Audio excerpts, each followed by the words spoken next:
Buenos días, tardes o noches, según es el momento en el que están viendo este video. A mí ya me conocen, soy el profesor Guillermo Peña Redondo, estoy encargado de la materia de literatura. En clases anteriores hemos estado viendo en este momento lo que viene siendo la lírica, es decir, nos estamos encargando de analizar lo que son los poemas y canciones. En la clase de hoy nos corresponde ver y revisar lo que viene siendo el fondo y la forma de los poemas. Entonces, bienvenidos. Ok, básicamente para explicar lo que viene siendo forma y fondo, quiero que estemos de acuerdo en que los dos son partes importantes de un poema. Pero, ¿qué viene siendo forma y qué viene siendo fondo? Bueno, me gusta explicarlo de esta manera. Ya ven que en taller de lectura y redacción veíamos los elementos externos y los elementos internos de un texto. Los elementos externos, que son todos aquellos que yo puedo observar solamente con ver el texto. Y los internos son aquellos en los que yo tengo que leer el texto en sí para poder saber de qué me está hablando. Entonces, de hecho lo vimos también en la primera parte de literatura, cuando vimos la forma de presentación de prosa o verso, o en forma de diálogo, cuando estábamos viendo los principales géneros literarios. Entonces aquí en esto de forma y fondo viene siendo lo mismo, lo que hay fuera y lo que hay dentro. Por ejemplo, me gusta a mí decir, por ejemplo, para que lo entiendan un poco de una manera más clara, la forma es como está hecho por fuera. Imagínense una casa modelo de esas casas de Infonavit. No, todas las casas de Infonavit están hechas del mismo modo, tienen su puerta, tienen una ventana y están hechas con unas ciertas dimensiones y de una forma rectangular o semi-rectangular. Sin embargo, el fondo dentro de esta casa, una vez que ya una persona la obtiene, la compra y la empieza a habitar, le va a hacer remodelaciones por dentro. Entonces, ese viene siendo el fondo, lo que hay dentro. La forma es cómo está construido por fuera y lo que yo puedo ver a simple vista de esta casa. Puedo ver que tiene una puerta y una ventana y está hecha de tal forma. Pero cuando voy a analizar su fondo, voy a ver qué necesidades cubre de la persona, ¿sí? Dónde puso la cocina, dónde puso el baño, cuántos cuartos tiene. Y este fondo ya se trata de algo más, digamos, personal, porque tiene que ver con lo que la persona está ajustando a su forma de vivir. Entonces, vamos a continuación a hablar aquello de forma y fondo, pero respecto a lo que viene siendo la poesía. Básicamente, o de una manera muy básica y muy sencilla, la poesía tiene, y las canciones tienen una forma que son las que las define. Recuerden que hay sonetos, o hay tercetos, o hay cuartetos, que esto define, o eso se nombra por la definición de, bueno, recibe esa definición más bien por cómo está compuesto o cómo está creado el poema, ¿sí? Eso es las letras, las estrofas, las sílabas que utilizan. Eso viene siendo la forma, porque es lo que le da, pues como el nombre lo indica, es lo que le da forma al poema, ¿sí? Y por otra parte tenemos lo que viene siendo el fondo que es todo aquello que el poema tiene dentro y que ya es de una manera personal del poeta. Entonces vamos a describir tres principales, lo que vienen siendo tres principales características o niveles de análisis de forma y fondo. En la tarea que les voy a asignar por Teams, les van a pedir que lean un poema y contesten las preguntas. Entonces ustedes van a definir si estas preguntas se refieren a la forma y el fondo, pero dependiendo de estos tres niveles, ¿sí? Los tres niveles son el fónico-fonológico, el lógico-semántico y el morfosintáctico. ¿A qué se refieren esto? Bueno, son un poco confusos, pero básicamente es cuestión de que aprendan la definición. ¿Qué quiere decir? Fónico, fonológico, quiere decir más que nada el sonido y la lógica que crea este sonido dentro de un poema. Se van a dar cuenta de que los poetas tienen unos llamados licencias literarias o permisos literarios en los cuales ellos pueden modificar un poco las frases o el idioma con tal de que cumplan con la estética de rima y de ritmo del poema. Entonces este nivel fónico, fonológico, habla de eso, de el sonido y la lógica que crea este sonido a la hora de ser pronunciado. Por eso dice fónico, que se refiere al sonido, y fonológico, que significa a la lógica, se refiere a la lógica del sonido. Después tenemos el nivel morfosintáctico. El morfosintáctico, más que nada, se trata, como lo vimos en taller de lectura y redacción, que la sintaxis es básicamente la buena composición de un escrito, en sus puntos, comas y en su separación de sílabas y todo lo demás. En el morfosintáctico, el poeta toma el permiso de poder modificar la manera en la que reparte las letras o en que crea sintaxis y se salta varias reglas de la sintaxis, de nuevo con tal de que el poema cumpla una cierta función. Puede modificar alguna palabra, puede saltarse alguna palabra, puede dejar una oración incompleta y completarla en otro renglón o en otro verso, como se llama en este caso a los renglones que comprenden un poema. Pero, de nuevo, es otra de las licencias literarias que tienen los poetas a la hora de escribir poesía. Y el semántico, más que nada, tiene que ver con lo que es el número de sílabas o con lo que viene siendo, este, digamos, pues sí, el número de sílabas o la repartición de las sílabas en un verso.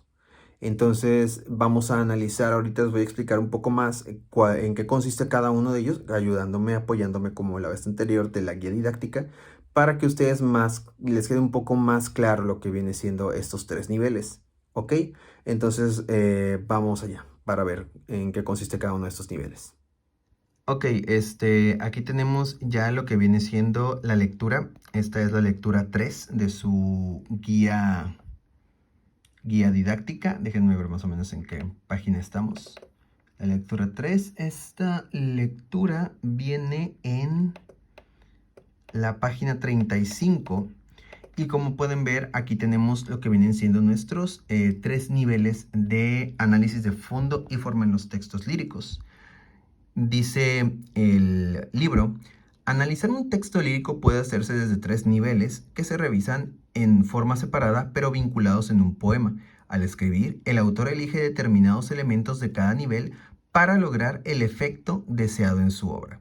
¿Qué quiere decir? Estos, a pesar de que se llamen niveles, no significa que va uno encima de otro, como estamos acostumbrados a lo que la palabra nivel significa. Más que nada quiere decir que son distintos apartados del mismo poema, los cuales no, miren, no lo piensen como, ay, tengo que identificar a fuerza el nivel morfosintáctico y luego el fónico, fonológico y luego el léxico, semántico y retórico. No, véanlo como que tienen que leer todo el poema y en base a lo que dice el poema, ustedes lo tienen que analizar, ¿sí? Es parte de un todo, no traten de separarlos. Bueno, a continuación les voy a decir, dice aquí, nivel morfosintáctico. Para entender este nivel de análisis lírico, primero es preciso conocer que el concepto de morfosintaxis está compuesto de dos términos que son morfología y sintaxis.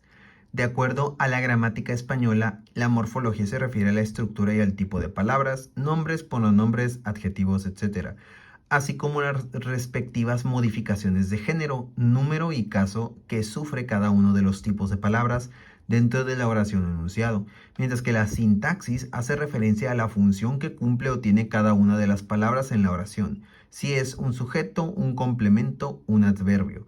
De este modo, en el mencionado nivel morfosintáctico podemos entender o deducir lo que el poeta quiso o quiere decir, específicamente cuando omite o hace elipsis en una oración o enunciado en el poema. Esta palabrita que viene aquí, que es elipsis, se las voy a dejar que la investiguen ustedes para que sepan qué es una elipsis. Ojo, una elipsis no se hace únicamente en poesía, se puede hacer tanto en historias como cuentos o novelas, y se puede llegar a hacer en obras de teatro, y se puede llegar a hacer en películas.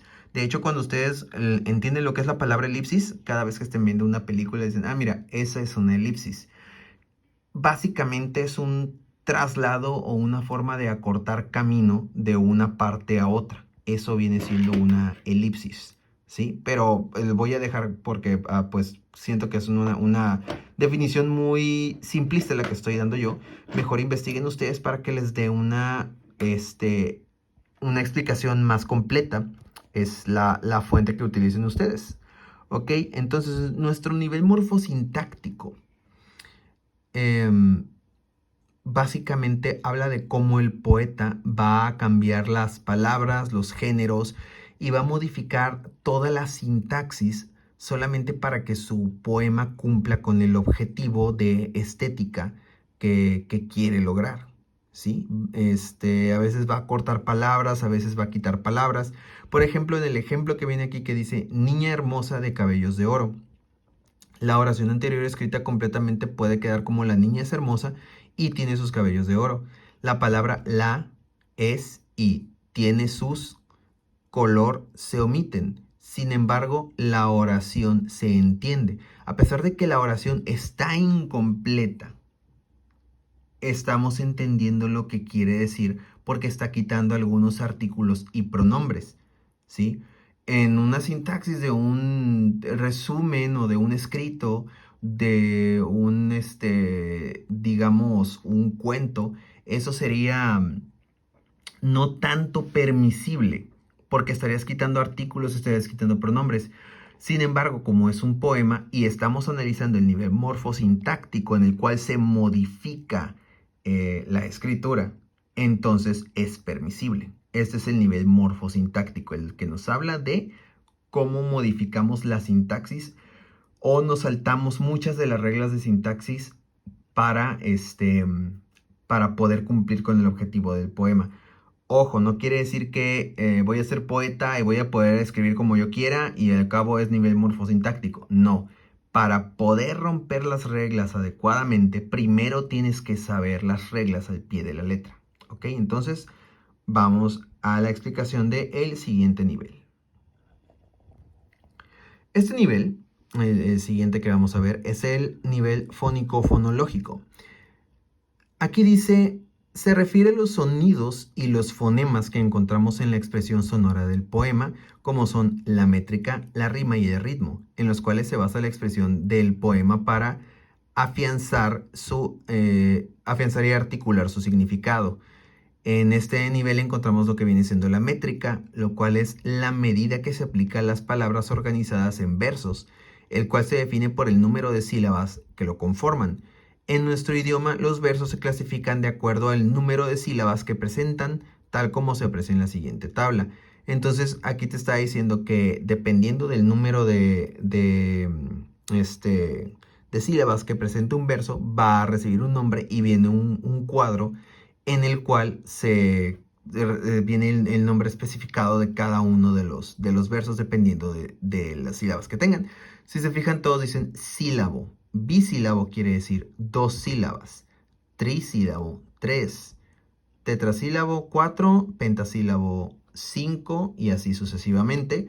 Todos reciben el nombre dependiendo del tipo del número de sílabas que tienen, ¿no? Versos de 8 sílabas, octosílabo. El único que siempre me causa problema, o bueno, problema no, sino curiosidad, es por ejemplo, este es tridecasílabo, que son 13 sílabas. Tri por 3, deca por 10, sílabo por sílabas, 13 sílabas. Sin embargo, el de 14 sílabas se llama alejandrino. Les voy a dejar esto. Le voy a dar a quien vea el video y así voy a saber de manera individual por WhatsApp. Me va a decir por qué se llama alejandrino del 14 sílabas. A ver si lo investigan. También el significado de elipsis. Y les voy a estar regalando un punto extra por cada uno de esos significados que me den en WhatsApp de manera individual. Y así voy a saber si están viendo estos videos, ¿ok? Entonces, ese es el nivel fónico-fonológico. Básicamente se refiere a la métrica, ¿sí? A la medida de sílabas que estamos utilizando.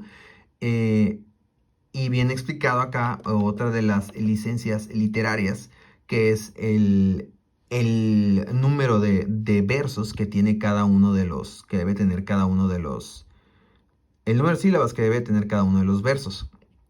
Viene también explicado cómo es que se aumentan o se restan las sílabas dependiendo de su acento o dependiendo del tipo de letras que utilicen.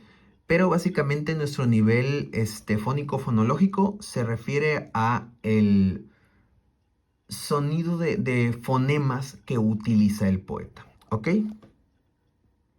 Por último, tenemos el nivel léxico, semántico y retórico. Dice nuestra guía didáctica, para entender este nivel de análisis debemos primero aclarar el significado del léxico. Según el diccionario de la Real Academia Española, el léxico se refiere al vocabulario de un idioma o región. La semántica es la disciplina que estudia el significado de las unidades lingüísticas, palabras y de sus combinaciones, y la retórica es el arte de la composición literaria y de la expresión hablada, incluyendo lo estético. De ahí que sea preciso entender qué debemos enfocarnos en las palabras y cómo éstas se presentan en el texto poético. Todos los seres humanos nos comunicamos por medio del lenguaje. Para ello utilizamos palabras, signos orales y escritos, sonidos y gestos con un significado conocido por nuestros interlocutores. Seguramente te has dado cuenta de cómo logras hacerte entender con los que te rodean tan solo con mover una mano o hacer un gesto. Acciones como estas son parte del lenguaje humano, entendido como una capacidad innata de la comunicación. Ahora bien, para entender el género lírico, es importante diferenciar el lenguaje denotativo del connotativo. Ya hemos tenido oportunidad de diferenciar esos tipos de lenguaje. Básicamente, para, para explicárselos más rápido, lo denotativo es todo aquello que se puede notar y que por pura lógica nosotros nos damos cuenta, ¿sí? Es todo aquello que ya viene explicado. Es lo que no necesitamos revisarlo para interpretarlo. Lo denotativo es lo que se nota a simple vista. Y lo connotativo es aquello que nosotros interpretamos una vez que leemos el poema o la historia, ¿no? Entonces aquí nos está hablando de léxico, semántico y retórico. ¿Qué quiere decir? Recuerdan que vimos lo que vienen siendo las figuras retóricas. Este, son básicamente las maneras en las que un escritor da a entender algo por medio de otras palabras. Aquí viene un pedazo de un poema de Jaime Sabines que dice: la luna se puede tomar a cucharadas o como una cápsula cada 2 horas. Es buena como hipnótico y sedante, y también alivia a los que se han intoxicado de filosofía. Un pedazo de luna en el bolsillo es mejor amuleto que la pata de conejo. Sirve para encontrar a quien se ama, para ser rico sin que lo sepa nadie. Básicamente de lo que está hablando aquí Sabines es de los efectos que tiene el ver la luna, pero le está comparando con tomarla a cucharadas o como tomarla con una cápsula. Obviamente son cosas que no se pueden hacer. Sin embargo, nuestro poeta está utilizando el nivel léxico, semántico y retórico, utilizando la figura retórica para darnos a entender una intención distinta, ¿sí? Ustedes nada más cuando vean que el poeta explica algo de otra manera, de una manera poco convencional, con palabras muy rebuscadas, para dar a entender algo muy sencillo, está utilizando la figura retórica. Aquí, creo que por aquí, sí, aquí viene una tabla de las figuras retóricas más, digamos, comunes. No se tienen que asustar, no es necesario que lo aprendan, solo es cuestión de que lo lean un poco y se van a dar cuenta de cuándo está el poeta utilizando lo que viene siendo la figura retórica, ¿sí? Entonces, ese es nuestro tercer nivel, el léxico semántico y retórico, que es lo que quiere dar a entender nuestro poeta, con otras palabras. Vamos a repasar entonces nuestro nivel morfosintáctico. Es aquel en el que se vienen a modificar la sintaxis y a romper reglas de la sintaxis, saltándome palabras, quitando artículos, quitando pronombres, para que mi poema quede más bonito. ¿Cuál es el segundo nivel? Ya se me olvidó cuál es el segundo nivel. El segundo nivel era fónico-fonológico. El nivel fónico-fonológico es aquel nivel de la forma y fondo de poemas, en el que el poeta va a hacer uso del número de sílabas y el número de versos, acomodándolos a su gusto para que el poema quede escrito de una mejor manera. Recuerden que dependiendo del tipo de poema que es, se nos va a pedir un número de versos, y dependiendo del tipo de versos se nos va a pedir un número de sílabas.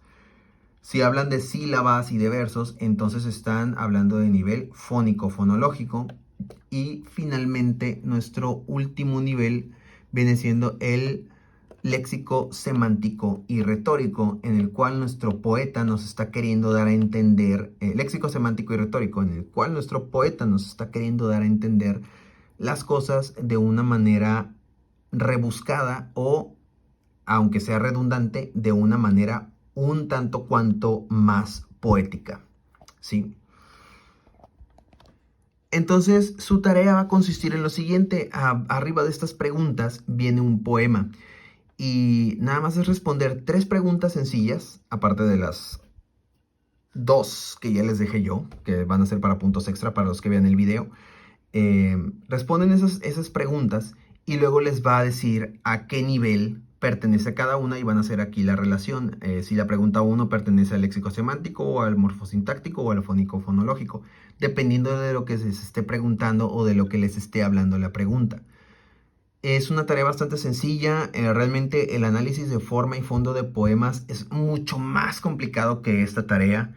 Es mucho más trabajoso que esta tarea, pero aquí les están pidiendo lo más sencillo. Nada más que traten de identificar a qué nivel pertenece estas preguntas. Van a leer el poema, van a contestar la pregunta en base al poema que viene ahí, y luego ponen en qué nivel está cada una de esas preguntas. Es una tarea bastante sencilla. Muchachos, la semana pasada tuvimos bastantes problemas con la plataforma de Teams. Déjenme cambiar la cámara porque básicamente ya no ocupo la guía didáctica. Ok, ya para finalizar el video, la semana pasada estuvimos teniendo un montón de problemas con la plataforma de Teams, en el cual no les abrían las tareas, y creo que algunos de ustedes no me entregaron la tarea debido a que no pudieron abrir el archivo. Entonces les voy a dar el número de páginas en donde vienen los ejercicios, porque todo lo que viene en Teams no está solamente en Teams. Ustedes tienen la guía didáctica y van a pueden contestar en su guía didáctica, no precisamente con el archivo de Teams. Teams lo único que tiene de agregado son los videos, y son otras ligas que yo también les puedo mandar. Si tienen problemas para abrir la tarea, o si tienen problemas a la hora de enviar la tarea, díganme, pero digan con tiempo. Esto porque tomen en cuenta que yo tengo 8 grupos a los cuales revisarles tareas, a los cuales revisarle trabajos. Y de hecho, si estoy mandando este video, lo tenía planeado subir un martes, lo estoy subiendo un miércoles. Es debido a todos estos problemas que tuvimos, y que pues yo estoy tratando de grabar estos videos para que cada uno de ustedes lo vea en el tiempo que más les acomode, en vez de pues encasillarlos o orillarlos a atender una videoconferencia forzosamente a cierta hora. Esto para que sea un poco más cómodo para ustedes, ¿ok? Y para no estresarlos tanto, porque yo sé que andan ahorita encerrados en casa con varios problemas, con varias inquietudes. Entonces esto es de mi parte, es para que se relajen un poco más. Lo que sí les voy a decir nada más, si tienen problemas con la tarea, o si tienen inquietudes con la tarea, o no les funciona Teams de manera correcta, nada más avísenme para poder tratar de resolverles el problema, o canalizarlos con alguien que pueda resolverles el problema. De igual manera, quiero decirles que, y eso sí les voy a decir a los alumnos de segundo año, y bueno, pues es para los alumnos de segundo año este video. Me da gusto ver que han respondido más, que cada vez más están haciendo la tarea y están participando un poco más. Sí, de hecho creo que están participando más ustedes que los de primer año. Me están entregando más tareas, ya más se sumaron a esto de entregar tareas. Entonces, no se trata nada más de hacer la tarea en Teams, se trata de que entiendan. Si alguien no entiende una explicación, díganme. Recuerden, estoy aquí para atenderlos de lunes a viernes de 7 de la mañana a 9 de la noche. Sábado y domingo también me pueden encontrar, pero es un poco más difícil de que les conteste. Entonces, eso es todo por el video de hoy. Cuídense, estén bien y también les recuerdo que tienen esas 2 preguntas extra que les dejé en el video. Tienen que ver todo el video para que encuentren las preguntas que les estoy haciendo y quien las responda y me mande por WhatsApp la respuesta de forma individual, le voy a regalar un punto por cada una de las preguntas que me respondió. ¿Ok? Entonces, eso es todo por hoy y los estoy viendo, ya saben, por WhatsApp o nos estamos viendo por Teams o por Zoom o por cualquier otro medio que se presente. ¿Sale? Estén bien. Hasta luego.